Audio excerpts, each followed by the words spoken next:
Today's episode of Lacuna Uprising, we discuss how understanding our menstrual cycle can be deeply empowering with Jessica Levasseur, a holistic reproductive practitioner.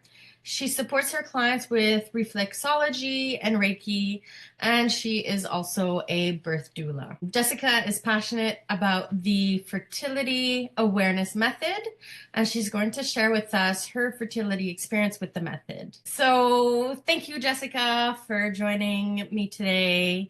Can you tell me a little bit more about what you do? Yeah, I'm excited to be here. So a little bit about me. I'm a doula, so that's how my journey started through my pregnancy with my son. I realized I needed to become a doula, and so I did.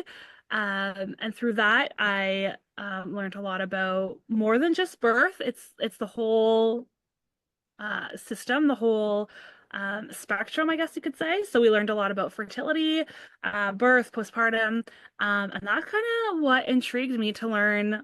I learned so much about my own body. And then through the same school, by the Moon out in Belleville, they also offer the reflexology and Reiki, which specialized in fertility or women's reproductive health. And so I really love doing that. I love supporting women with any concerns or issues that they're having with their reproductive health, whether it's their menstrual cycle, trying to get pregnant, menopause, all of those things. Um, yeah, and supporting them, whether it's like consulting or coaching or physically hands-on with reflexology, because there's so many great benefits there to support your cycles. So that's a little bit of what I do. Can you tell me a little bit about how you use Reiki for fertility? Yeah, that one's not as popular, but Reiki is energy healing. So, the biggest thing there is regulating the central nervous system. So I use a pendulum and I see which chakras are needing a little bit more TLC, to help balance out that. And then I usually put extra focus. They'll tell me in their story when they come in what's going on with their health history. If a woman is pregnant, I usually put a little bit of extra love around the uterus and the ovaries and stuff like that. And also baby, because babies can feel that while they're in us as well. And those who are just having concerns, we're putting extra energy in those areas to help support their reproductive health. And so you mentioned to me the fertility awareness method. Can you tell About me that? more about that? Yeah, so that was the biggest thing that I want to say changed my life, my reproductive health too. So during my doula training, the fertility component, we learned about the fertility awareness method. This isn't something I made up. It's out there.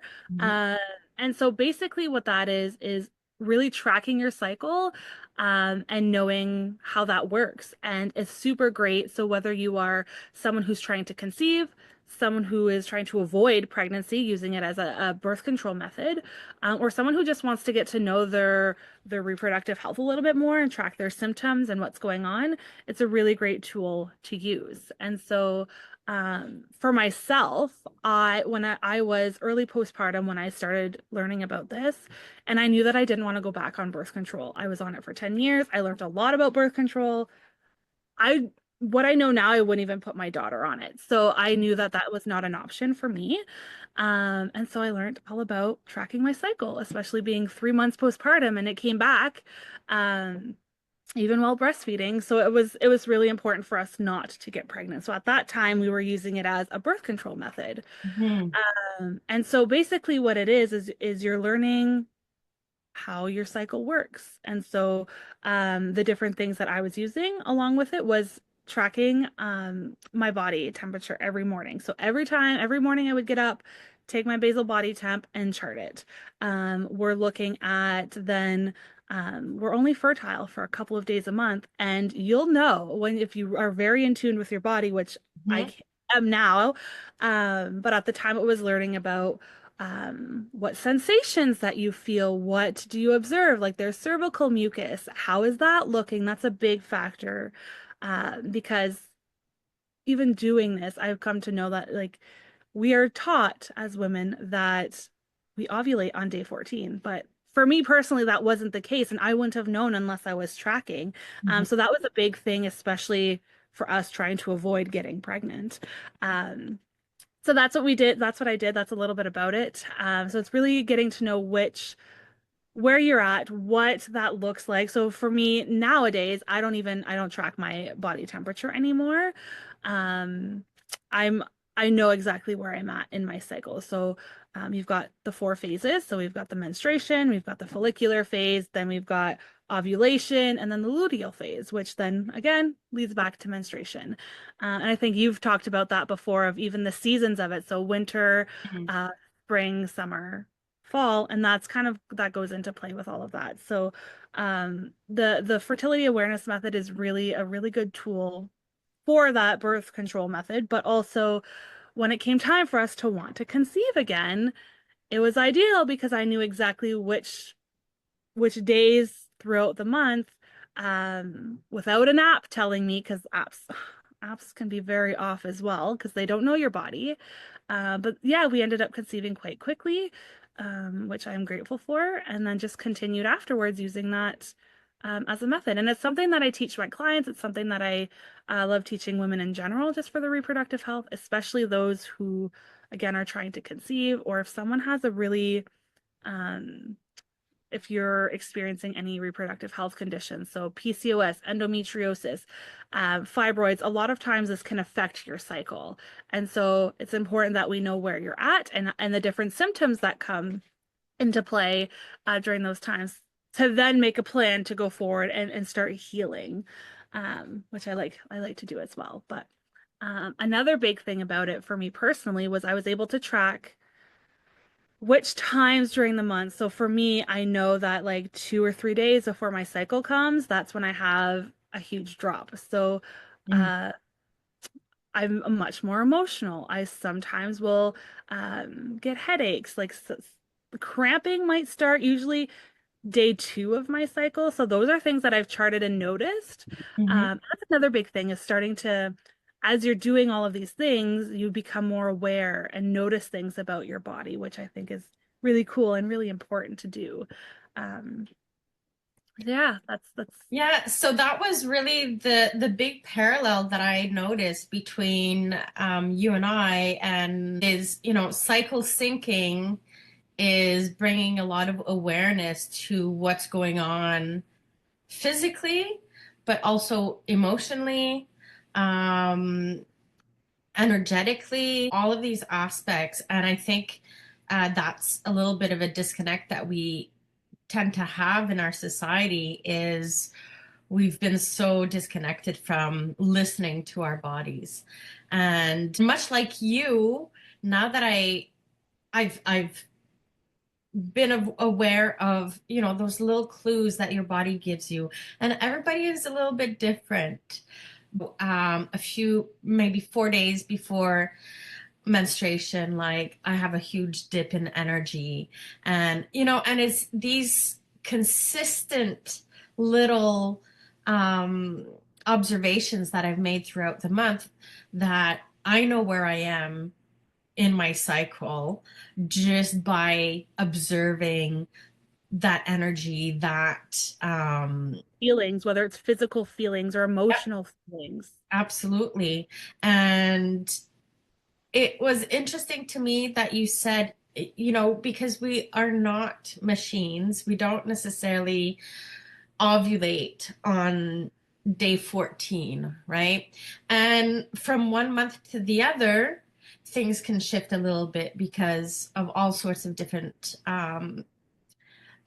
potential, like stress can lead to different ovulation and Just whatnot. saying that, actually, because Yeah, that's another big thing is that um, yeah, there are those big shifts. So like an example is um sometimes we think that menstruation is pushed because of stress, but the biggest factor is stress around ovulation. And right. so a couple of cycles ago for myself even, um roughly around the time of ovulation, I got really, really sick. Like whatever virus was going around, I caught it tenfold. And so that's a big stress on my body.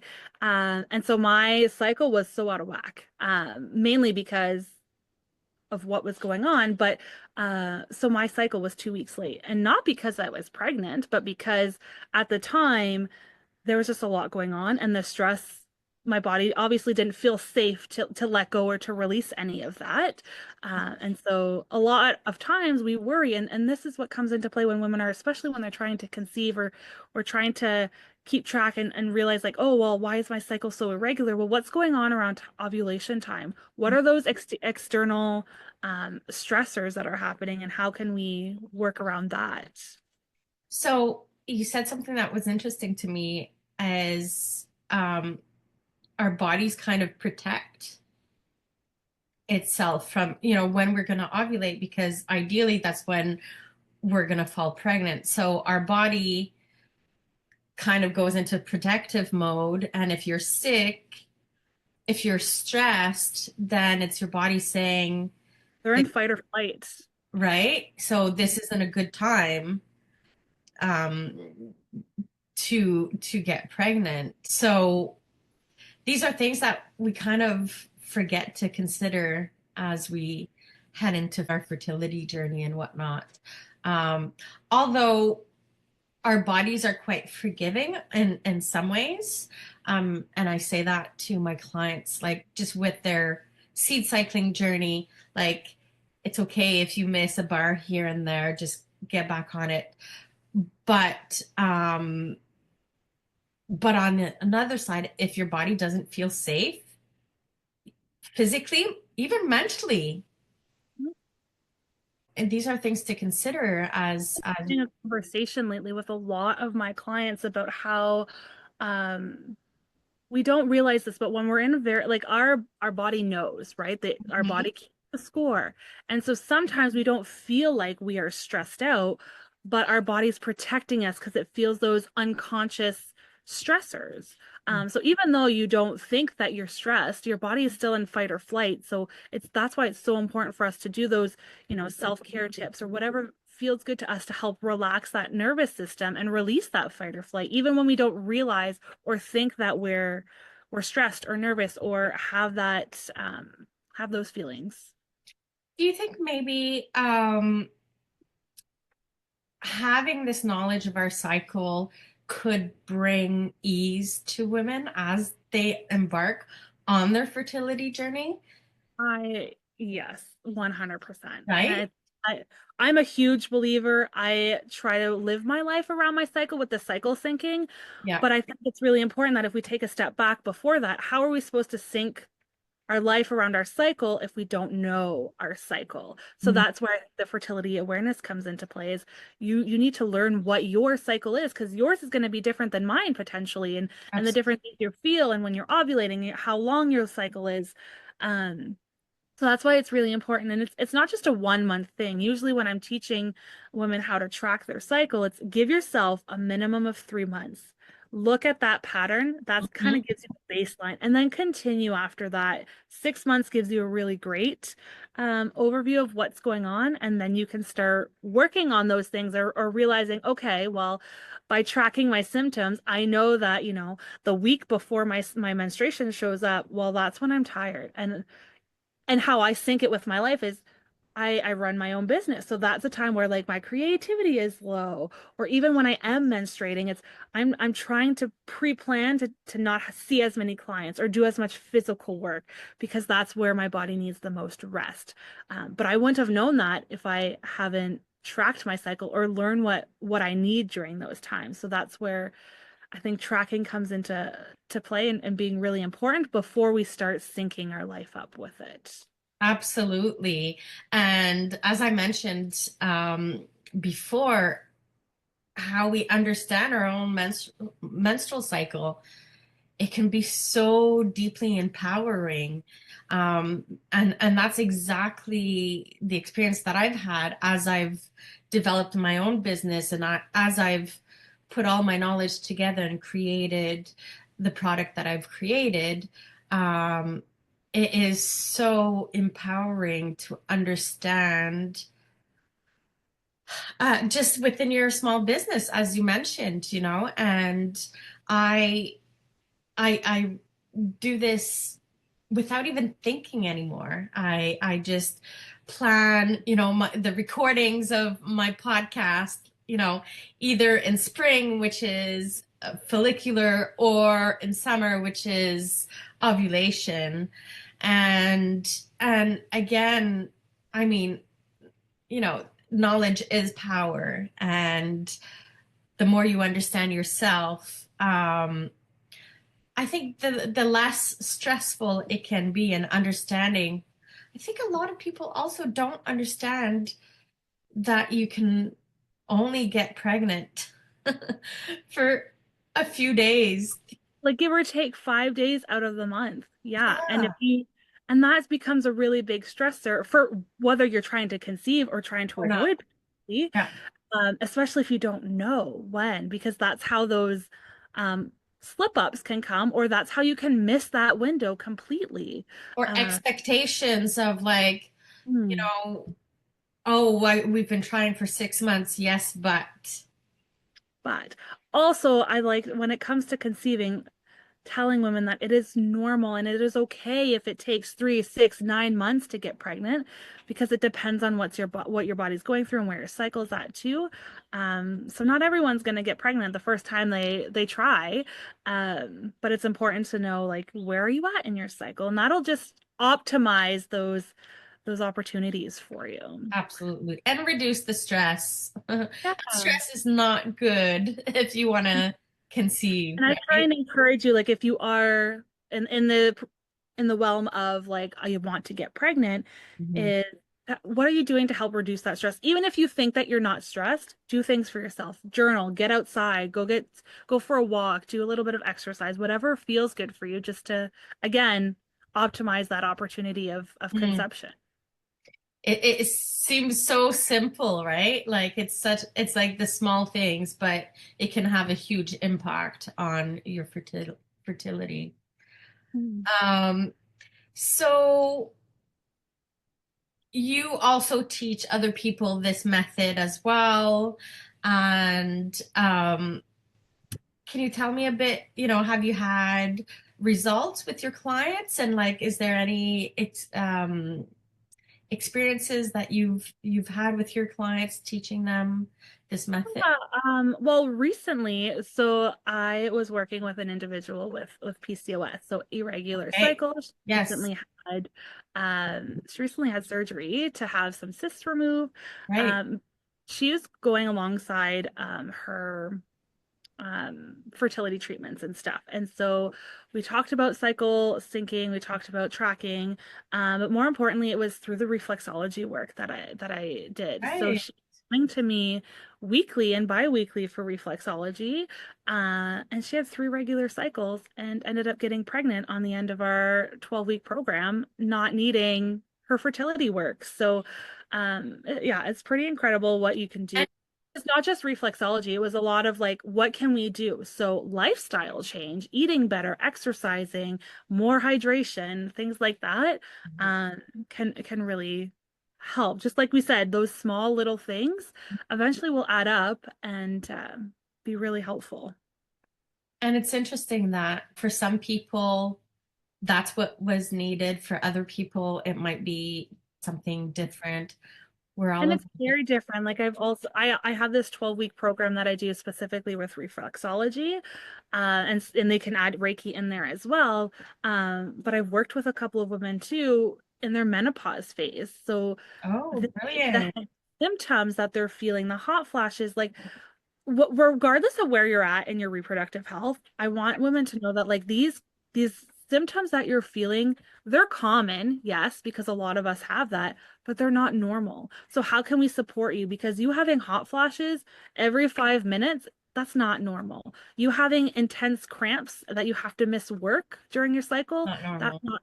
So Mhm. what can we do to help support you and get you through that so that, if you want to plan to miss a day of work just to have rest and support that cycle, great. But it's not something that we should be feeling. And so we're trying to also look at what's the root cause, what's causing you to have these intense symptoms too. So yeah, it's kind of working through that with women. Absolutely. And, something that you said was these lifestyle changes. And I'm a huge believer in that. And it doesn't have to be big things. It could just be, small things as you do month by month. You just change a few things here and there. Exactly. And that's where I think cycle syncing comes into play, is that once you start doing it, it becomes a habit. So usually when I'm menstruating, I try to eat more warming foods. So, maybe some soup, some casseroles. I mean, sometimes I like ice cream during my cycle, but trying to avoid those more easily digested foods that help support your uterus, compared to when you're in your spring and summer phase. That's when you're probably eating more of like the raw veggies and things like that. So those things just become an automatic thing that you do once you start doing them, because you know how to support your body and where it's at. And I noticed for myself, once I understood all that, and then when you have those cravings for certain things, you soon realize that it's actually your body suggesting, the kind of food that you should be eating, Mm. and during ovulation, I tend to eat more salads and more like smoothies, and then as I fall into my luteal phase, a bit more carbs, a little bit like warming foods. Sometimes is when it spikes too. There you go. So, did you receive my cycle syncing I calendar? did. You Yes. did. Love it. Brilliant.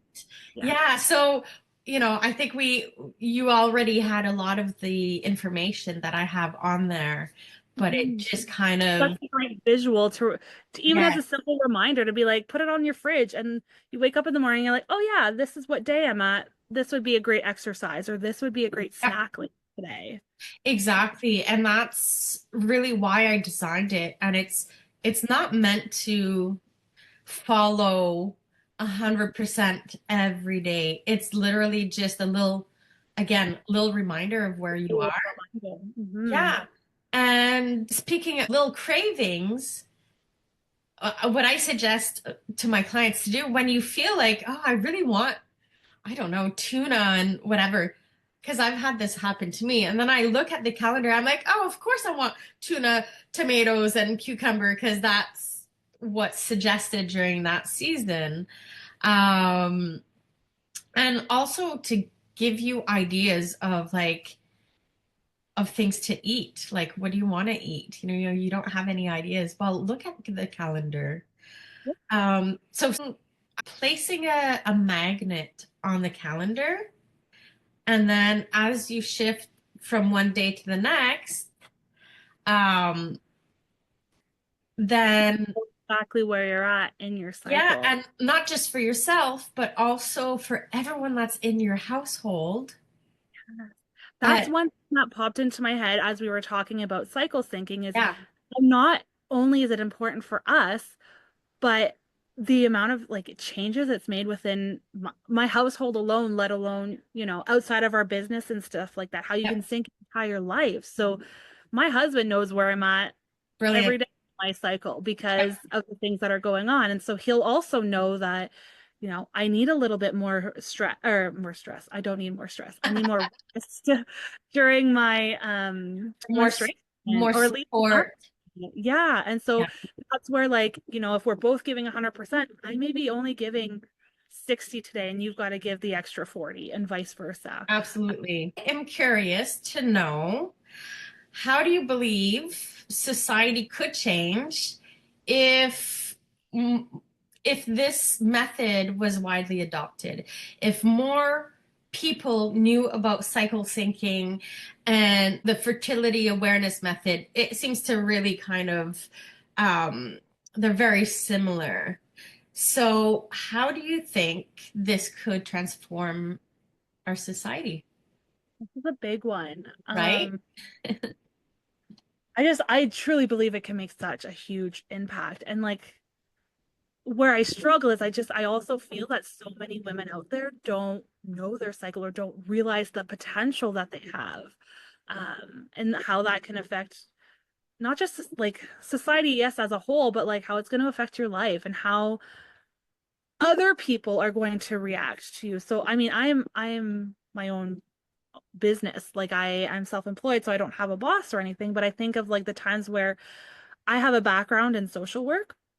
So the years that I've worked as a case manager in schools or in stuff like that, where like how much more that would have affected me if I would have been in sync with my cycle. So maybe, the days that I was on my cycle that I took it a little easier, or my boss would know because then I'm doing maybe more paperwork or more in-office stuff rather than Absolutely. constantly being on the go and having fully booked days visiting clients or things like that. So I think if we just yeah, I think even in work, the biggest thing for me that I think of is the workplace and how much more supportive we could be of women, or folks who have their cycles, um, and how much of a difference that would affect their work, and just life in general and our family's understanding. Like I think of my mom, she has no idea. Like I'm currently teaching my mom about her cycle as she's going through perimenopause.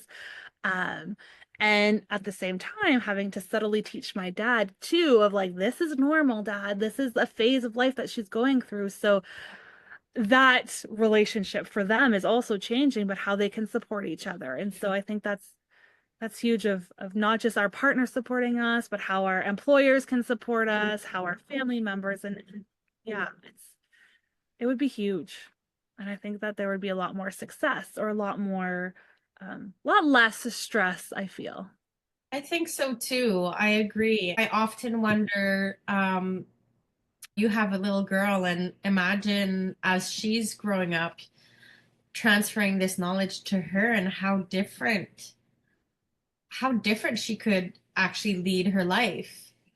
And that's one thing that like through this work, I am so excited that I have a little girl. And I even teach my son. My son's 3 years old. He knows Absolutely. when I'm on my cycle because he's running to the washroom and he's handing me my products that I need. Like, say, mama, tapos my sa. So I don't hide any of that from him. And I Yeah, think that even by teaching my son, later on, he's going to be so much more understanding or so much open when he has a partner who's menstruating, and knows how to support them at that time. And even for my daughter, like teaching her, when I was young, I had issues as a high schooler, teenager with my cycle and was immediately put on birth control, to fix those problems, but we're not fixing those problems. We're just masking them for now. So I think that I'm really excited to teach my daughter all of the things that we can be doing, to support our bodies and our cycles and things like that, so that she'll be teaching my granddaughter one day, I really hope. And absolutely. reducing that stigma around it. Like, Yep, it's not hush hush behind the door. Like, this is life. This is what's going on. So how can we just deal with it and support it amongst each other? absolutely. I agree. So thank you very much for joining Lacuna Uprising today. I really appreciate having you as a guest. Thanks for And having me. yeah, can you tell us, if anybody want to get in contact with you and, for reflexology or Reiki or even as a birth doula, where can they reach you? Yeah, so I am mostly on Instagram. That's my platform that I love most. So, or you can find me on Facebook as well, but it's at nurtured.holistics, or nurturedholistics.com is my website. But I'm located in Cornwall, Ontario for in-person services, but any coaching, any of the kind of those things are all done virtually as well. Perfect. Okay, well, I'll include all those links at in the description below, and then people can reach you there if they want to book a session with you. So, thank you so much. I really, really appreciate having you today.